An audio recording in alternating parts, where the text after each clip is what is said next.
Probably the most practical thing someone could do to make my life a bit easier, as well as many other people with disabilities, is to stop saying, I feel sorry for you. You shouldn't feel bad that I'm in a wheelchair because you had nothing to do with it.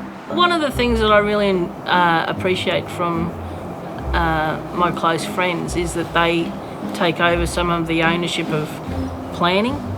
They're prepared to sit on the accessible line and have those conversations, or they're prepared to ring up the accommodation provider and go through the list of questions so that it's not just Lou and I all the time. Things that people do for me to make my life easier.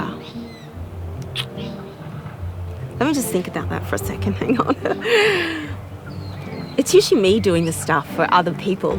Honestly, when I go out, like, so many goddamn people open the door for me and sit there and wait for me to get through the door, or like I said, let me skip to the front of the line. And those little things are like, oh, it makes me feel like that day is less of a struggle for me. Like, they're making my life easier. So I'll definitely, of course, thank them, but those people are so cherished to me. They're like the golden people of society that are just like, you know, they're the good people. We've got another great friend who made her house accessible without making it be a big deal. So if you can do subtle things without actually trumpeting it like you've, you know, just had to put on another story, that's always appreciated.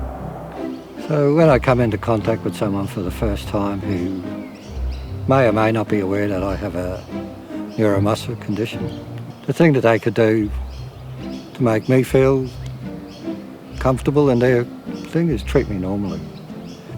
Sometimes think for me is good because I've got so much to get organised when I go out that sometimes, you know, if I've got someone that's quite clued up with what my needs are for, and they'll just rattle off on the list and that, and I'll go, oh yeah, I forgot about that. Oh yeah, I forgot about that. Because the only thing that's in forefront of my mind is get out that door and start having some fun.